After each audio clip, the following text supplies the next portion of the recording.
장 4절에서 8절입니다.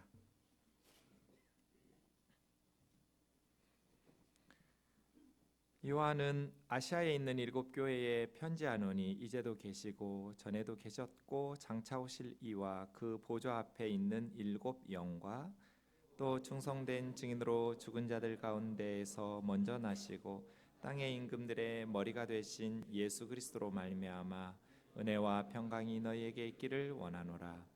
우리를 사랑하사 그의 피로 우리 죄에서 우리를 해방하시고 그의 아버지 하나님을 위하여 우리를 나라와 제사장으로 삼으신 그에게 영광과 능력이 세세토록 있기를 원하노라. 아멘. 볼지어다 그가 구름을 타고 오시리라. 각 사람의 눈이 그를 보겠고 그를 찌른 자들도 볼 것이요 땅에 있는 모든 족속이 그로 말미암아 애곡하리니 그러하리라. 아멘. 같이요. 주 하나님이 이르시되 나는 알파와 오메가라. 이제도 있고 전에도 있었고 장차 올 자요 전능한 자라 하시더라. 아멘. 오늘부터 한 달 동안 요한계시록 말씀을 묵상하도록 하겠습니다. 요한계시록이라는 성경은 성도님들에게 가장 어렵고 낯선 성경입니다. 그래서 요한계시록에 대해서는 두 가지 극단이 있는데요. 아예 안 보거나 자기 마음대로 해석하거나. 그래서 대부분 성도님들은 요한계시록에 대해서 회의적인 생각을 가지고 있어요. 요한계시록의 내용은 어려워서 알 수 없다. 함부로 해석하면 안 된다. 라고 생각해서 요한계시록을 교회 안에서도 2장, 3장 7교회 보내는 7통의 편지는 쉬운 부분이니까 많이 설교도 하고 해석하면서 알고 있지만 그 외에 4장에서부터는 거의 설교나 성경 공부나 개인적으로도 교회적으로도 잘 접하지 못하는 성경이 요한계시록입니다. 또한 극단이 있는데 어떤 분들은 별로 설득력 없는 자신의 해석을 과도하게 확신하는 겁니다. 자기 해석이 옳다고 주장하는, 저는 그런 분들 많이 봤어요. 그런데 전혀 이렇게 성경적으로 옳지 않은 해석이에요. 또 많은 이단들이 대부분 요한계시록을 악용해요. 다른 성경을 가지고 이렇게 유혹하면 우리가 성경 해석이 좀 이상하다 하면서 이단에 빠지지 않을 텐데, 요한계시록 내용은 우리가 평소에 잘 접하지 못하다 보니까 분명히 성경에 써 있기는 한데 이단들이 요한계시록의 내용을 가지고 교회 다니는 성도들을 유혹할 때는 성경에 써 있으니 이건 뭔가 좀 이상한 것 같아도 하면서 이단에 빠져 넘어가는 그러한 일들도 참 많습니다. 그래서 요한계시록 하면 좀 교회 안에서 어떻게 다루어야 할지 난감해하는 성경이 되어버렸어요. 오늘은 첫 시간이니까 이 요한계시록 어떻게 봐야 될 것인가. 1장 1절에서 3절까지 보시면 요한계시록은 예수 그리스도의 계시예요. 이 말은 예수님께서 주신 예수님의 계시 혹은 예수 그리스도에 관한 예수님의 계시, 둘 다 해석이 가능해요. 예수님께서 주셔서 예수 그리스도의 계시고 예수님에 대한 내용이기 때문에 예수 그리스도에 계신 거예요. 이렇게 보면 요한계시록은 다른 신약성경 26권하고 똑같아요. 신약성경 26권 그리고 구약성경 39권 다 성경의 주제가 예수 그리스도잖아요. 그래서 요한계시록은 다른 신약성경과 메시지 내용이 다른 것이 아니에요. 메시지 내용은 예수 그리스도 똑같아요. 단지 그 예수 그리스도라는 복음의 내용을 전달하는 방식이 다른 거, 표현 방법이 다른 거예요. 계시문학이기 때문에 그렇죠. 그래서 요한계시록은 하나님께서 하나님의 종들인 교회와 성도들에게 보여주시려고 예수 그리스도에게 주셨고, 예수 그리스도는 천사들을 통해서 사도 요한에게 이 말씀을 주셨고, 요한은 하나님의 종들인 교회와 성도들에게 알려주려고 편지 쓴 거죠. 2절에 보시면 요한계시록의 내용은 하나님의 말씀이고 예수 그리스도의 증거예요. 하나님의 말씀인 예수 그리스도의 증거, 1절에 있는 것처럼 요한에게 알려주신 것, 또 2절에 있는 것처럼 요한이 본 것, 3절에 있는 것처럼 요한이 들은 것. 그렇게 이 예언의 말씀을 읽는 자와 듣는 자와 그 가운데 기록된 것을 지키는 자가 복이 있다고 그랬어요. 요한계시록이라는 하나님의 말씀, 예수 그리스도의 증거를 읽는 자, 듣는 자, 지키는 자가 복이 있다고 그랬는데 한국교회 성도님들은 잘 안 읽어요. 잘 듣지 않고 지키지 않아요. 모르니까. 그래서 이 요한계시록이라는 하나님의 말씀, 예수 그리스도의 증거라는 엄청난 축복을 상실한 채 신앙생활하고 있지 않는가 이런 생각이 들어요. 그래서 요한계시록의 말씀을 우리가 바르게 살펴보는 것들이 필요하다. 하나님께서 계시록을 통해서 우리에게 주시려고 하는 그러한 영적인 유익, 말씀의 축복을 받아 누릴 수 있기를 원합니다. 계시록의 말씀을 보면 9절에서부터 좀 보시죠. 10절까지 보시면 요한이 반모라는 섬에 있었어요. 예수 그리스도의 복음을 전하다가 반모라는 섬에 유배당하고 있을 때 사도 요한이 이 반모라는 섬에 반모라는 섬은 터키 밑에 있는 작은 섬인데 위치는 터키 밑에 있지만 소유권은 지금 그리스가 가지고 있어요. 터키 아래에 있는 그리스 소유의 섬에 유배당하고 있을 때 주의 날 일요일에 주일날에 성령의 감동을 받고 환상을 보기 시작했어요. 그러니까 꿈꾼 게 아니에요. 성령께서 갑자기 요한을 통해서 보여주시고 들려주시는 것을 11절에 있는 것처럼 편지로 써서 7교회로 보내라는 거예요. 지금 터키 지방에 있는 소아시아 7교회에 편지로 써서 보내라 해서 요한이 보고 들은 것을 편지로 써서 보냈어요. 그러면 요한계시록은 서신서예요. 편지죠. 여러분 편지를 해석할 때 제일 중요한 게 뭐예요? 편지를 읽을 때 이 사람이 그 사람들에게 편지를 왜 썼는가 이거죠. 그러니까 요한계시록을 읽으실 때는 소아시아 7교회에 왜 이 편지를 보냈는지를 생각하시면서 읽어야 돼요. 대부분 성도님들이 요한계시록을 마지막 재림 직전에 종말의 때에 있을 일들에 대해서 기록한 거라고 생각해요. 물론 그런 내용도 있지만 종말에 있을 일들을 알려주는 이유가 뭐겠어요? 종말에 살아갈 성도들을 위해서가 아니라 초대교회 7교회 성도들에게 그리고 그 주변에 있는 소아시아 교회 성도들에게 읽으라고 준 거거든요. 1차적으로. 그러니까 초대교회 성도들의 상황, 그들의 상황이 어땠어요? 예수 그리스도 때문에 순교당하고 감옥에 가고 수많은 박해적 상황에서 그 성도들의 신앙을 붙들어주기 위해서 하나님께서 요한을 통해서 편지 쓰게 하신 거죠. 편지라는 거예요. 서신서예요. 그런데 이 편지가 계시적 문학의 특징으로 쓰여졌어요. 계시 문학의 특징은 한 단어로 초월성이라고 말할 수 있어요. 뭘 초월하는가? 시간과 공간을 초월해요. 다른 신약 성경 26개는 그 편지를 쓰는 성경을 쓰는 저자가 시간과 공간에 얽매여요. 그래서 공간적으로 눈에 보이는 것만 쓸 수 있어요. 자기가 경험한 것. 시간적으로 자기가 듣고 본 것만 쓸 수 있어요. 그런데 요한은 시간과 공간을 초월해서 하나님께서 보여주시고 들려주셨어요. 과거, 현재, 미래 다 보여주세요. 그리고 천국, 지옥, 땅, 바다 다 보여주세요.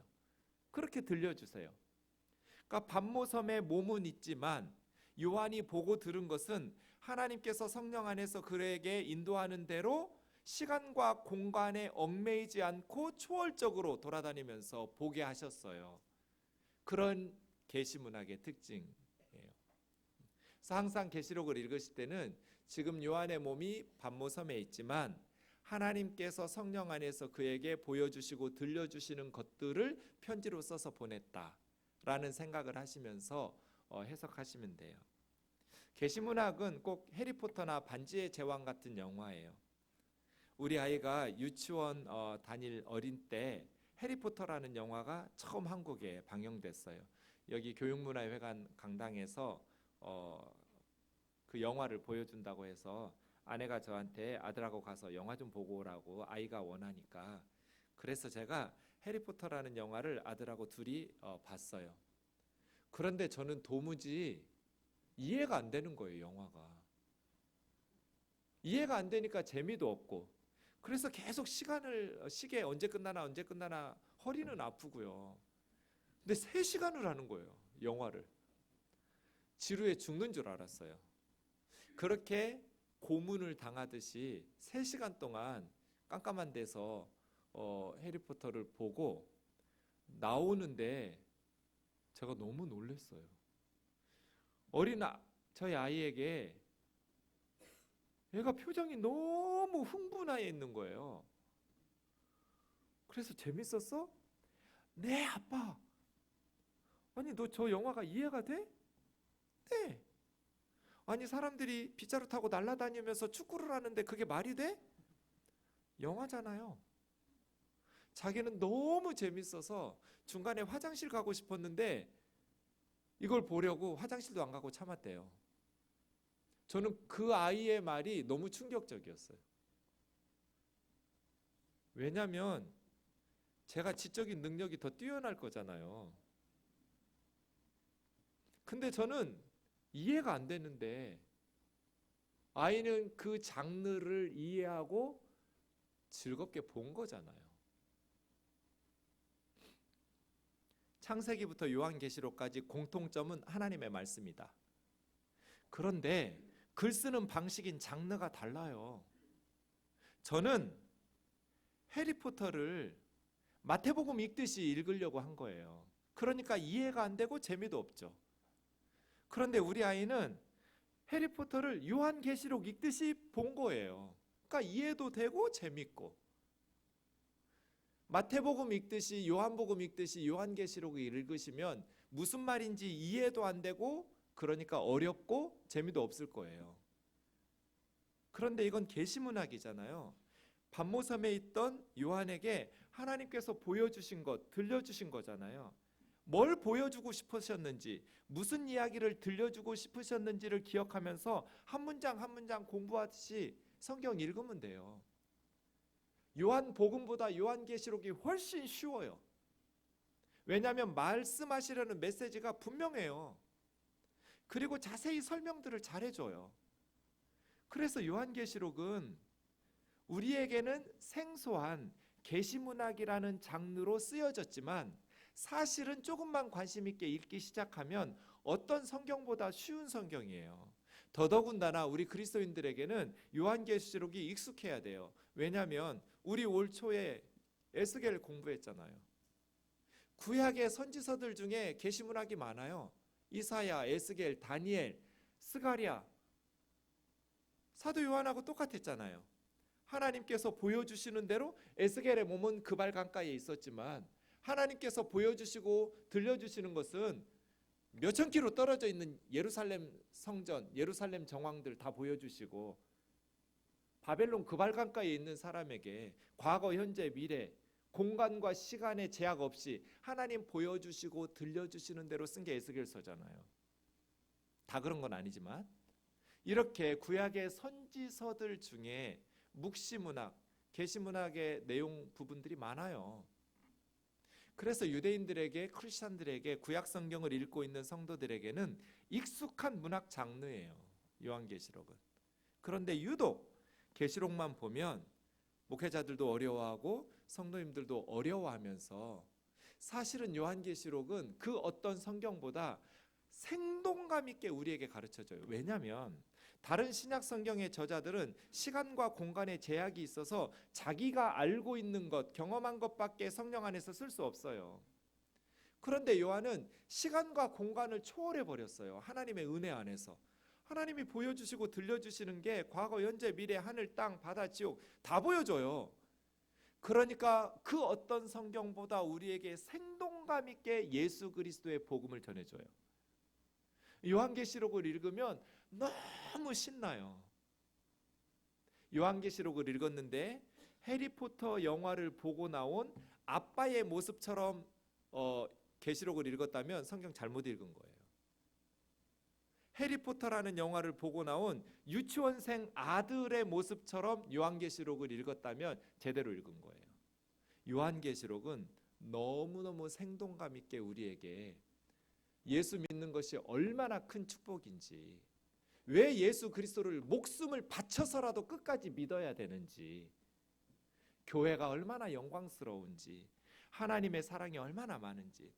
그래서 요한계시록에 보면 찬송이 굉장히 많아요. 왜 찬송이 계속해서 계시록 안에 울려 퍼질까요? 하나님을 보았거든요. 하나님이 어떤 분인지 알고 하나님께서 우리를 위해서 예수 그리스도 안에서 행하신 일들을 천국에 있는 천사들, 구원받은 믿음의 선배들이 보았기 때문에 밤낮 하나님을 찬송하고 높이고 경배하고 싶은 거예요. 뭐 억지로 하는 게 아니에요.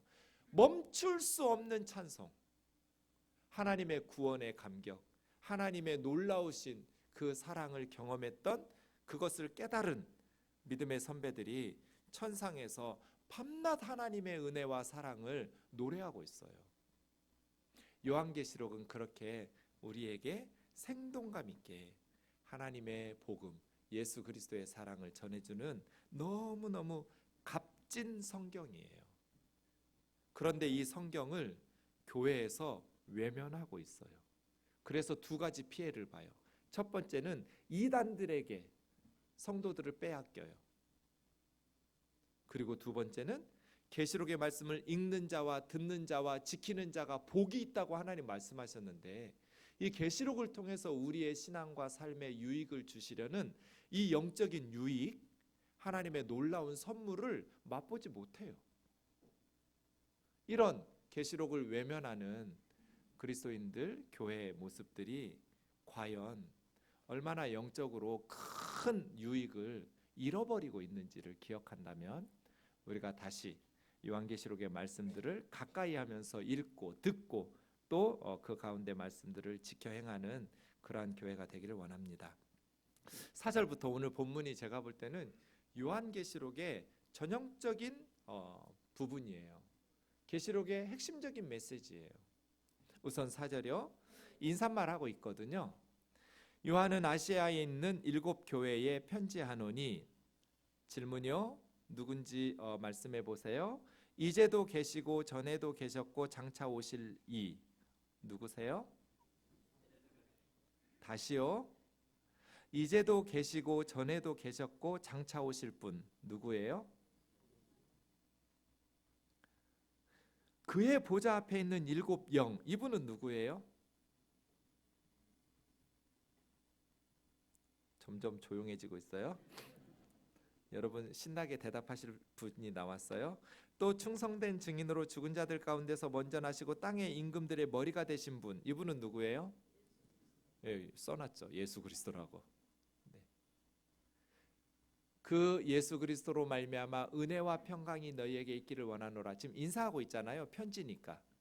은혜와 평강이 있기를 원하는데, 그 은혜와 평강이 누구로부터 오냐면 이제도 계시고 전에도 계셨고 장차 오실 이, 이분 누구예요? 혼란이 오고 있어요. 그의 보좌 앞에 있는 7 영, 이분은요 성령이시죠. 7은 완전수니까 완전한 성령. 그러면 이제도 계시고 전에도 계셨고 장차 오시리 예수 그리스도, 또 예수 그리스도의 보좌 앞에 있는 성령, 충성된 증인으로 죽은 자들 가운데서 먼저 나시고 땅의 임금들의 머리가 되신 예수 그리스도로 말미암아 은혜와 평강이 있기를. 예수 그리스도와 성령과 예수 그리스도로 말미암아 은혜와 평강이 너희에게 있기를 원하노라. 뭔가 좀 이상하지 않아요? 누구 빠지신 것 같지 않아요? 성부 하나님 빠졌죠. 그죠? 그러면 잘 대답하세요. 이제도 계시고 전에도 계셨고 장차 오실 분 누구예요? 성부 하나님이에요. 근데 왜 여러분 계속 아직도 예수 그리스도라고 그래요? 하나님이 장차 오실 분인가? 장차 오실 분이니까 예수 그리스도 아닌가?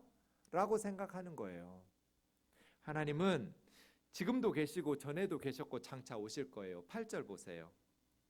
주 하나님이 이르시되 나는 알파와 오메가라. 이제도 있고 전에도 있었고 장차 올 자요. 전능한 자라 하시더라. 하나님이 이제도 계시고 전에도 계셨고 장차 오실 분이에요. 뭐하러 오시냐면 인류 역사를 시작하신 하나님께서 완성하시러 오실 거예요.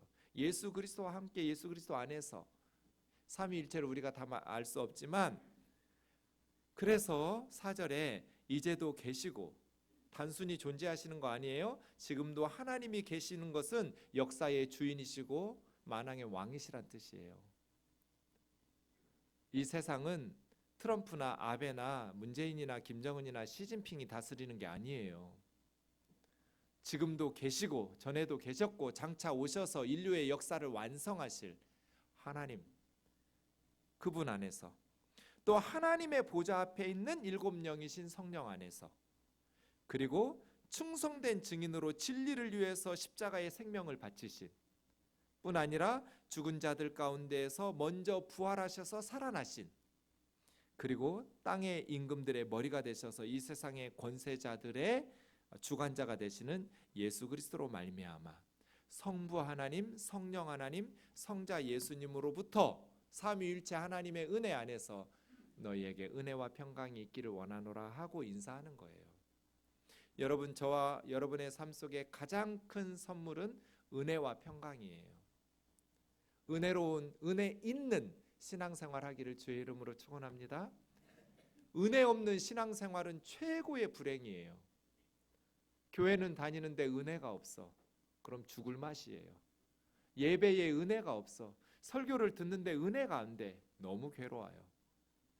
그래서 우리가 부자 되세요 이런 인사 요즘 많이 하는데, 은혜와 평강을 구하면서 기도하고 서로 그렇게 인사하는 것이 최고의 선물이죠. 마음에 샬롬이 있어야죠. 삶 속에 평강이 있어야 돼요. 늘 염려하고 근심하고 불안하고 그러한 삶이 아니라 은혜와 평강이 넘치는, 은혜는 하나님께서 자격 없는 우리에게 거저 주시는 선물을 은혜라고 그래요. 자격을 갖추어서가 아니라 하나님의 사랑과 그 호의는 자격 없는 우리들에게 부어주시는 은혜예요. 좌우에 있는 분들에게 축복해 주세요. 은혜와 평강이 넘치시기를 원합니다.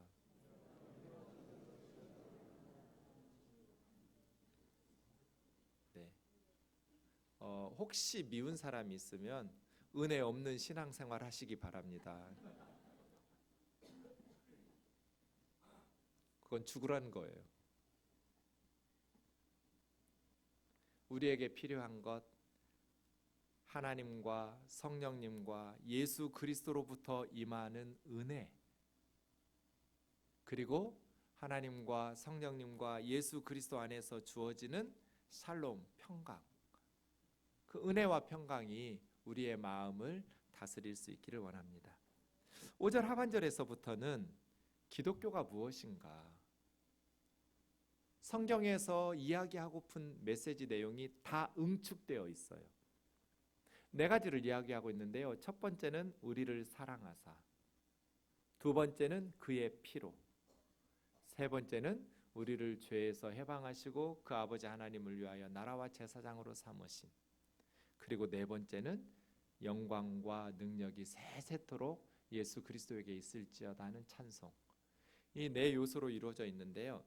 첫 번째는 구원에, 왜 우리를 죄에서 해방하시고 아버지 하나님을 위하여 나라와 제사장으로 삼으셨는지 그 구원의 원인이에요. 예수님께서 왜 십자가에 죽으셨어요? 우리를 죄에서 해방하시려고, 우리를 하나님 아버지를 위하여 하나님의 나라 왕같은 제사장으로 삼아주시려고, 이걸 구원이라고 해요. 그런데 왜 예수님이 그 구원을 우리에게 베풀어 주시기를 원하셨어요? 사랑하셨기 때문이에요. 그래서 이것은 구원의 원인, 우리를 사랑하사. 여러분, 사탄의 목적이 뭘까요? 우리와 하나님 사이를 이간질시키는 거예요. 그렇죠? 사단의 목적은 성도들과 하나님 사이를 이간질시키는 것. 성도들과 하나님 사이를 이간질시키기 가장 좋은 방법이 뭘까요? 성도들이 하나님에 대해서 불평하고 원망하고 의심하는 거예요. 여러분, 창세기 3장에 선악과 사건이 일어날 때 사탄이 맨 처음 하와에게 한 질문이 뭐예요? 정말로 하나님께서 이 동산 모든 나무 실과를 먹지 말라 하시더냐? 여러분, 이 질문 속에 들어있는 아주 교활한 독소가 뭐예요? 하나님의 풍성하신 사랑을 의심하게 하는 거예요. 하나님하고 이간질시키는 거예요. 호들갑 떨면서 하나님은 너를 사랑하지 않아. 모든 나무 실과를 먹지 말라고. 너에게는 너무나 인색한 하나님이야. 그런 하나님 어떻게 사랑할 수 있어요? 지금도 현대인들에게 사탄은 하나님의 풍성하신 사랑을 의심하게 해요. 그래서 하나님과 우리 사이를 이간질시키는데 그리스도인들이 대부분 넘어가요. 사탄의 전략에 속아 넘어가요. 그래서 하나님을 생각하면 가슴이 뛰고 너무 감사하고 설레고 기쁘기보다는 왠지 좀 서운하고 가슴이 냉랭해져요. 왜요? 하나님은 하나 먹지 말라고 하셨는데 사탄은 모든 나무 실과 먹지 말라 하시더냐? 이렇게 뒤집어 놓는데 기도 제목 없는 사람이 어디 있어요? 우리가 기도하는 대로 다 응답받는 사람이 어디가 있어요? 하나님이 금지하신 한두 가지 있거든요. 이 세상에 기도 제목 없는 가정은 없어요. 문제 없는 인생은 없어요. 성도들이 그걸 위해서 기도할 때마다 다 즉각 들어주시지도 않아요. 그러니까 사탄이 거봐, 너에게는 남들 다 주는 돈도 안 주시고 건강도 안 주시고 자녀도 안 주시고 직장도 안 주시고 그렇게 기도해도 응답도 안 주시고 하면서 하나님의 그 풍성하신 우리를 향한 사랑을 의심하게 하면서 이간질시켜요. 여러분, 그렇게 혹시 신앙생활하고 있지는 않나요? 원인이 뭐예요? 내 시선을 세상과 나 자신에게 주목하고 있기 때문에 그래요. 우리의 인생의 눈을 나 자신에게 향하면 이기적으로 되고 하나님이 서운해져요. 그래서 우리의 시선을 나와 세상이 아니라 하나님에게 고정시키고 예수 그리스도를 바라봐야 돼요. 하나님에게 고정시키고 예수 그리스도를 바라보면 하나님이 예수 그리스도 안에서 나를 위해서 행하신 일들이 보이기 시작해요. 그러면 우리를 사랑하사가 돼요. 이 세상에 문제 없는 사람 어디 있어요? 그렇다고 해서 우리가 불행하게 사라져야 될 의무는 없잖아요. 저는 결혼하고 25년이 넘었는데 저희 집 통장에 200만 원이 넘어본 적이 한 번도 없어요. 물론 재산은 점점 항상 늘어났어요. 조금씩. 왜냐하면 언제나 전세금 대출을 받아서 갚고 있기 때문에 지금도 갚고 있어요. 그러니까 늘 빠듯해요. 전세 대출을 갚아야 되니까. 그래서 200만 원이 넘은 적은 한 번도 없어요.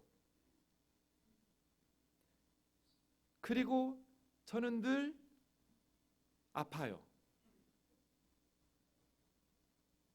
여러분, 요즘 김장김치 맛있죠? 저 못 먹어요. 매운 걸 잘 못 먹어요. 한 번 먹고 속 쓰려서 죽는 줄 알았어요. 며칠 전에. 아프니까 못 먹어요. 그래도 하루도 행복하지 않은 날이 없어요. 사는데 돈은 꼭 필요해요. 없으면 굶어 죽어야 돼요. 그런데 행복하게 살기 위해서 그렇게 많은 돈이 필요한 것 같진 않아요. 가난하다고 꼭 불행해져야 될 의무가 있는 건 아니잖아요. 아프고 늘 질병 때문에 고생한다고 해서 우리가 투덜거리고 불평하면서 살아야 될 의무가 있는 건 아니잖아요. 왜요? 하나님이 우리를 사랑하셨으니까. 그냥 몇 개만 만드시지 뭐 그렇게 별들을 많이 만들어 놨어요? 셀 수도 없이 많이 만들어 놨어요. 저 많은 별들 누구 보라고 만들어 놨을까요? 밖에 나가면 그런 그렇게 많은 나무들, 꽃들, 단풍들, 수없이 많은 지렁이들, 기어다니는 애들, 날아다니는 애들, 뛰어다니는 애들, 그런 동물들 너무너무 많아요. 산도 강도 바다도 그냥 적당히 만드시 뭔 바다를 그렇게 스케일 크게 만드셨을까요? 이거 다 그 속에 물고기들 대충 적당히 누가 본다고 그렇게 많은 수족관을 만들어 놓으셨을까요? 이거 다 누구 위해서 만드신 거예요? 우리를 위해서 만드신 거예요. 하나님이 우리에게 인색하셨어요? 그런데 왜 하나님의 풍성하신 사랑에 대해서 우리는 감동을 안 해요? 내 이름으로 등기가 안 돼 있어서. 우리 집 울타리 안에 그 공원이 없어. 그 나무가 없으니까. 근데 꼭 내 이름으로 등기돼 있어야 돼요? 하나님 이름으로 등기돼 있으면 되지?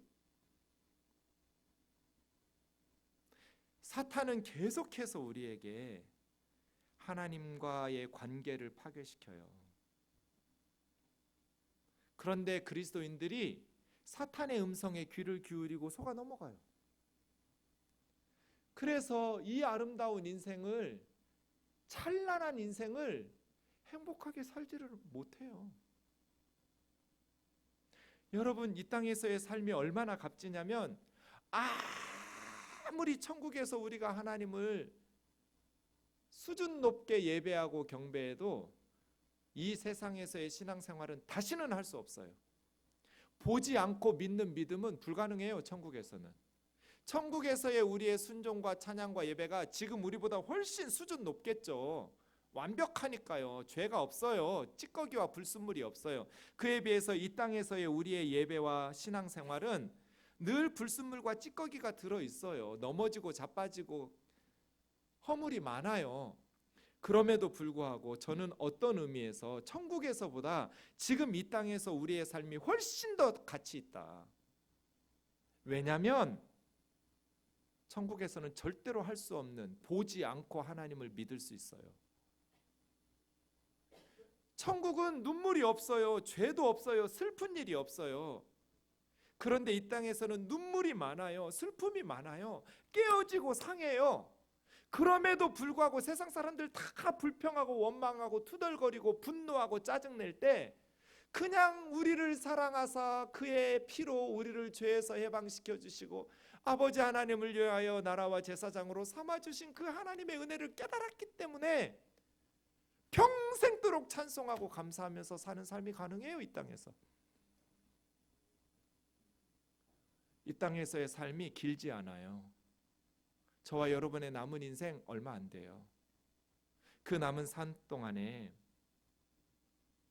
천국에서는 다시 할 수 없는 이 소중한 하루하루를 아무 감정 없이, 아무 은혜에 메말라 버린, 하나님을 향한 어떤 뜨거움과 열정도 없는, 어떤 감사와 찬송도 없는, 형식적으로 습관적으로 나와서 예배하는 그러한 불행한 삶을 살지 않기를 주의 이름으로 축원합니다. 하나님 우리 사랑하셨어요. 우리가 아무리 누군가를 사랑해도 우리 아들과 딸을 대신 죽으라고 내주진 않아요. 얼마나 더 사랑해야 돼요? 하나님께서 우리를 위해서 만들어 놓은 이 엄청난 우주를, 우리의 삶의 순간에 매 순간 만나는 이 엄청난 생명의 역사들을 우리는 내 이름으로 되어 있지 않고 남들보다 더 많이 가지지 않았다라는 그 어리석은 생각, 사탄의 설득에 넘어가 버려서 하나님을 향해서 배반하고 하나님을 향해서 마음을 닫고 하나님 생각하면 서운하고 섭섭하고 뭐가 그렇게 불평이 많아요. 가난해도 병들어도 누구나 다 그렇게 불평하고 살지 않아요. 보석과 같이 빛나는 믿음으로 너무 하나님의 은혜에 감사하다고 고백하고 찬송하면서 사는 그리스도인들이 너무 많아요. 이 세상에는. 사랑하는 자매 형제 여러분, 우리를 사랑하신 그 하나님의 사랑을 노래하면서 옆에 있는 지체들을 소중히 여기면서 하나님의 사랑으로 그 차가운 마음들을 녹여내는 그래서 이 세상을 따뜻하게 만들어가는 그리스도인으로 살기를 주의 이름으로 축원합니다. 인상 쓰지 마세요. 우리는 인상 쓸 자격이 없어요. 이 예수님의 사랑을 받았기 때문이에요. 우리를 사랑하사. 그래서 계시록은 찬송을 하지 않을 수가 없었어요. 그 하나님의 사랑이 너무 감격스러워서 도저히 입을 다물고 있을 수가 없었어요. 하나님이 어떤 분인지 알고 나면, 하나님이 나 때문에 예수 그리스도의 십자가 안에서 무엇을 행하셨는지를 깨닫고 나면 멈출 수가 없어요. 찬송을. 그 하나님의 은혜가 너무 감사해서 그 주님과의 첫사랑, 그 은혜가 회복되기를 원합니다. 예수 그리스도의 피, 십자가의 보혈로 우리의 죄에서 씻어주셨어요. 계시록에 보면 구원받은 성도들이 흰옷을 입고 있어요. 왜 흰옷을 입고 있을까요? 어린 양의 피로 씻었기 때문이에요. 그의 피로. 이게 구원의 방법이에요. 우리를 사랑하신 것이 구원의 이유였다면 우리를 구원하시는 방법은 예수의 피예요. 그래서 기독교의 유일성 오직 예수예요. 다른 이름을, 구원받을 수 있는 이름을 주신 적이 없어요. 그래서 종교다원주의는 틀린 거예요. 오직 예수, 그의 피 때문에. 우리가 선행으로 아니면 득도함으로 종교적 율법을 지켜서 구원을 받을 수 있다면 굳이 교회 안 나와도 돼요. 다른 종교도 다 착하게 살라고 선행을 말하잖아요. 그런데 우리를 죄에서 해방시키실 분은 우리의 선행이 아니라 예수 그리스도의 십자가의 피예요. 하나님께서 우리 죄를 예수 그리스도에게 덮어씌워서 십자가에서 진노하시면서 죽이셨어요. 피 쏟고 죽게 하셨어요. 세상 죄를 지고 가는 하나님의 어린 양으로. 그래서 그의 피, 예수 유일성. 천하 인간에게 구원을 주실 만한 다른 이름이 없다. 다른 분들은 하나님의 심판대 앞에 가서 나 이렇게 착한 일 했고요, 저렇게 착한 일 했고요, 이렇게 바르게 살았다고 막 나 천국 좀 보내달라고 할 때 우리는 한마디만 하면 돼요. 예수 믿었는디? 예수 주님 나는 죄인입니다. 주님 나는 죄인입니다.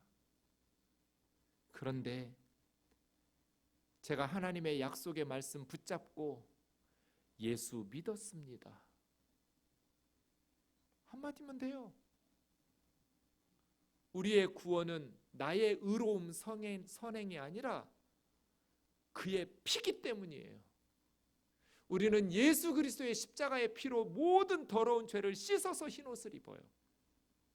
계시록에 보니까 구원받은 성도들은 다 흰옷 입고 있어요. 세상의 더러운 영적인 타락과 윤리적인 타락에 물들지 않았던 순결한 사람들이라는 거잖아요. 우리가 그렇게 순결해요? 그렇게 거룩하고 항상 경건하게 바르게 살아요? 깨끗하게? 아니에요. 그래서 계시록은 어린 양의 피로 씻어서 희게 되었다. 그의 피로. 구원의 방법이에요. 세 번째는 구원의 결과가 두 가지예요. 첫 번째는 죄에서 해방시켜 주신 것. 죄로부터 해방되었어요. 그리고 두 번째, 하나님 아버지에게 나라와 제사장이 되었어요. 그냥 죄에서 해방이 끝이 아니에요. 사명이 있어요. 우리의 사명이 뭐예요? 하나님의 나라, 하나님의 왕 대신 통치를 이 세상에 실현시키도록 우리는 헌신해야 돼요. 가정을 하나님의 나라로 이루시는 왕 대신 하나님과 함께 다스려야 돼요. 교회를 하나님의 나라로, 이 세상을 하나님의 나라로, 정치 영역을. 저는 한국당 망해야 된다는 사람이에요. 그런 정당은 망해야 돼요. 더불어민주당 망해야 된다고 기도하고 있어요. 저는 그런 정당은 망해야 돼요. 이렇게 부패하고 타락하고 백성들 생각하지 않는 정치인들은 망해야 돼요. 그래서 정말 진정한 보수가 세워지고 진정한 진보가 다시 세워져야 돼요. 정말 나라를 염려하고 걱정하고 백성들을 섬기는 하나님의 뜻, 하나님의 말씀에 순종하는 하나님의 통치 원리가 시행될 수 있는, 우리는 정치 영역도 경제 영역도 교육 분야도 예술 분야도 전 영역에서 하나님의 나라 이어야 돼요. 왕 대신 하나님의 통치가 시행될 수 있도록 우리의 삶의 영역에서 헌신하기를 원합니다. 그곳을 하나님의 나라로 만들어야 돼요. 그리고 우리는 왕 같은 제사장이에요. 제사장은 하나님과 백성들 사이에서 중보자적인 역할을 했어요. 우리는 하나님과 세상 사이에 있는 제사장으로서 믿지 않는 사람들에게 예수 그리스도의 복음을 증언하고 그들을 하나님에게로 이끌어내는 제사장적 삶뿐 아니라 우리는 우리의 몸을 하나님이 기뻐하시는 거룩한 산 제물로 드리는 왕같은 제사장의 삶을 살아야 돼요.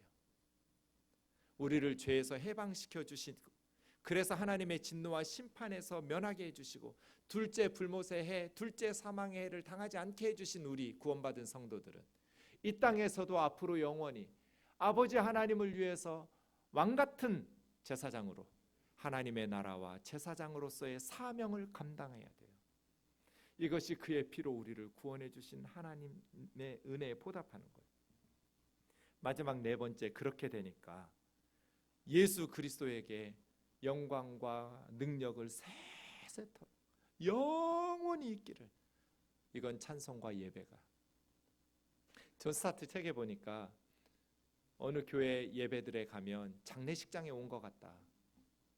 이게 예배가 아니라 장례식장 같다. 왜 이렇게 우울한지. 다들 졸고 있어요. 다들 침울해요. 또 어느 교회 예배 가면 너무 경박하다. 그래서 하나님의 위엄이 없어요. 그러나 기독교의 예배는, 기독교는 기쁨의 종교이며 모든 예배는 축제여야 된다. 왜? 아무리 세상살이가 힘들어도 우리는 예수 그리스도 안에서 이루어 놓으신 하나님의 사랑을 노래하면서 예배하기 때문에. 초대교회 그 엄청난 박해 가운데에서도 성도들이 모이면 그 박해받는 세상을 이야기하지 않고 그 죄와 사망의 그늘에서 건져내 주신 예수 그리스도와 하나님의 사랑을 이야기하면서 노래하기 때문에 이런 찬송이 울려 퍼져. 우리 생동교회 예배가 기쁨으로 충만할 수 있기를 원합니다.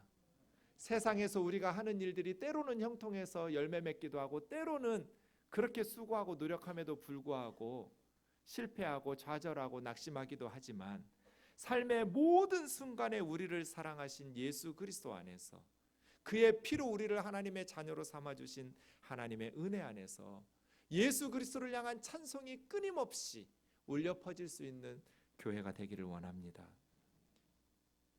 만일 내 입술에서 내 마음에서 찬송이 울려 퍼지지 않고 있다면 뭔가 잘못된 거예요. 은혜를 회복하고 주님과의 복음 안에서 첫사랑을 회복하셔야 돼요. 나를 사랑하신 예수 그리스도를 봐야 돼요. 7절 8절 이 말씀이 이루어질 겁니다. 볼지어다 그가 구름을 타고 오시리라. 각 사람의 눈이 그를 보겠고 모든 사람, 세상 모든 사람의 눈이 다시 오실 주님을 볼 거예요. 이단의 교주들처럼 한국에 살짝 오지 않아요. 모든 사람의 눈이 다시 오실 주님을 볼 것이고 예수님을 찌른 자들도 볼 것이고 땅에 있는 모든 족속이 구름 타고 오시는 주님을 보게 될 거예요. 그때 뭐 할 거냐면 그 주님으로 말미암아 십자가에서 찢어진 벌거벗고 찢기신 예수님을 보면서 애통하면서 통곡하게 될 거예요.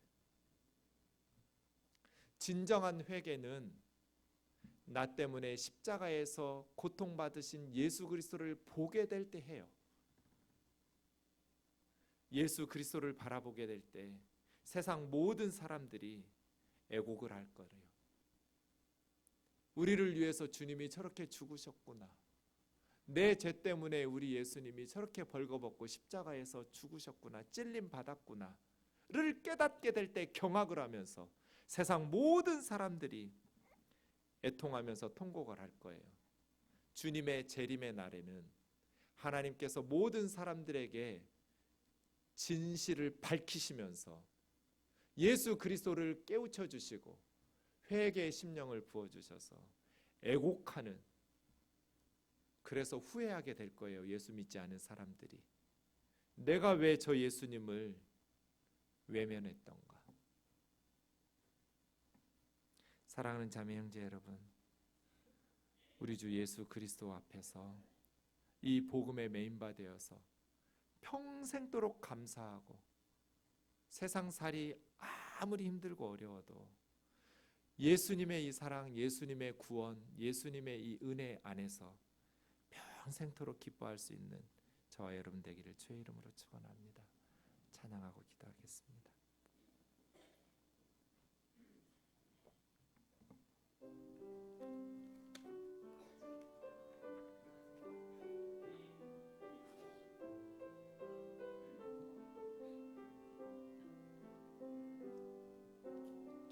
우리를 사랑하사 그의 피로 우리를 죄에서 해방하시고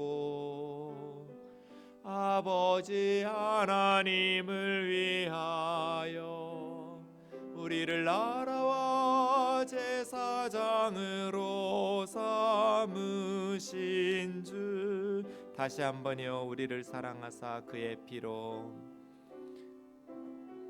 우리를 사랑하사 그의 피로 우리를 죄에서 해방하시고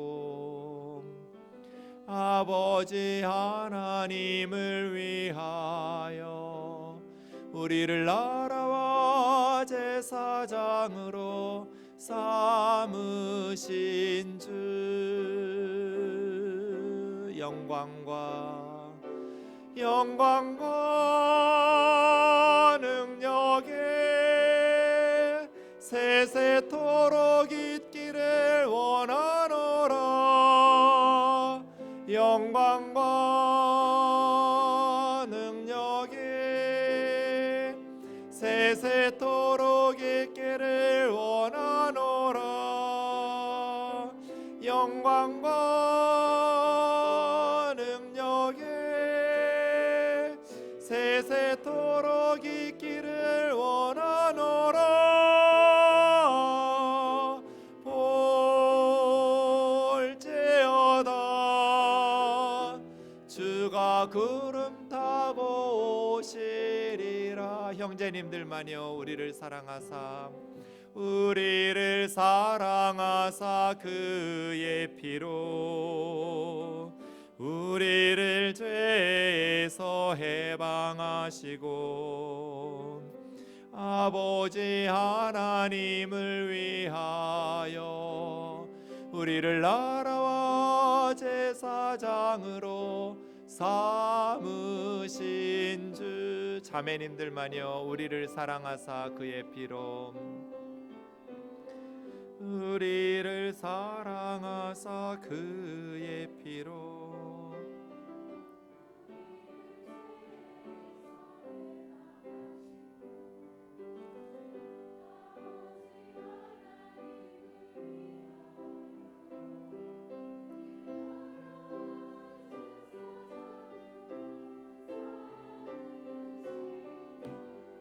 아멘. 다 같이요. 영광과 능력에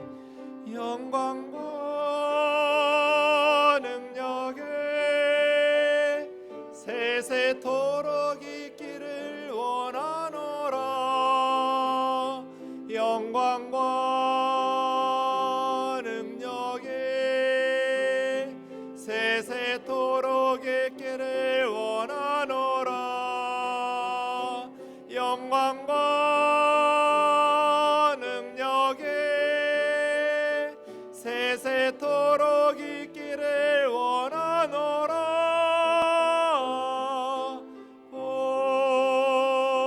볼지어다 주가 구름 타고 오시리라.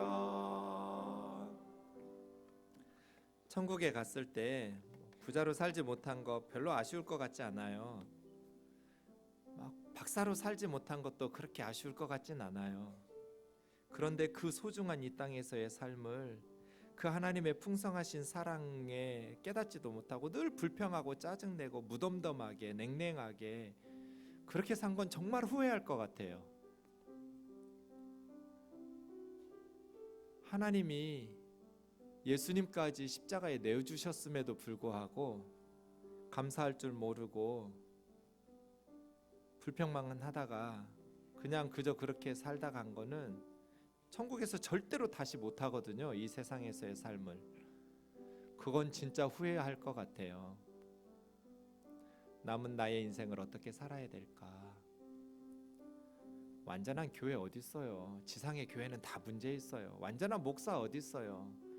다 사람은 허물이 많죠. 하지만 그렇다고 해서 우리가 불행하고 투덜거리고 냉랭하고 그렇게 신앙생활 해도 되는 건 아니잖아요. 예수님 안에서 나의 삶이 하나님께서 나에게 주신 이 가정, 부족해도 우리 아이들, 남편, 아내, 부모, 형제 정말 뜨겁게 소중하게 내 삶을 살지 못한 건 정말 부끄러워할 건 그거 같아요. 우리 말씀 앞에 다시 기도하면 좋겠습니다. 주님, 우리 눈을 떠서 요한의 밤모섬에서 보았던 것처럼 우리도 보게 해주세요. 우리도 듣게 해주세요. 사탄의 목소리만 듣고 세상의 메시지만 듣고 세상의 미디어에 세뇌되지 말고 성경의 음성을 듣고 성령의 음성을 듣고 귀 있는 자는 교회들에게 하시는 말씀을 들으라고 말씀하셨는데 저에게 듣게 해주세요. 하나님의 사랑이 얼마나 따뜻한지, 예수님의 은혜가 얼마나 크고 놀라운지, 그래서 천국의 우리 믿음의 선배들이 밤낮 하나님을 찬송하는 것처럼 우리도 그렇게 하나님을 감사함으로 찬송하게 해주세요. 같이 기도하겠습니다.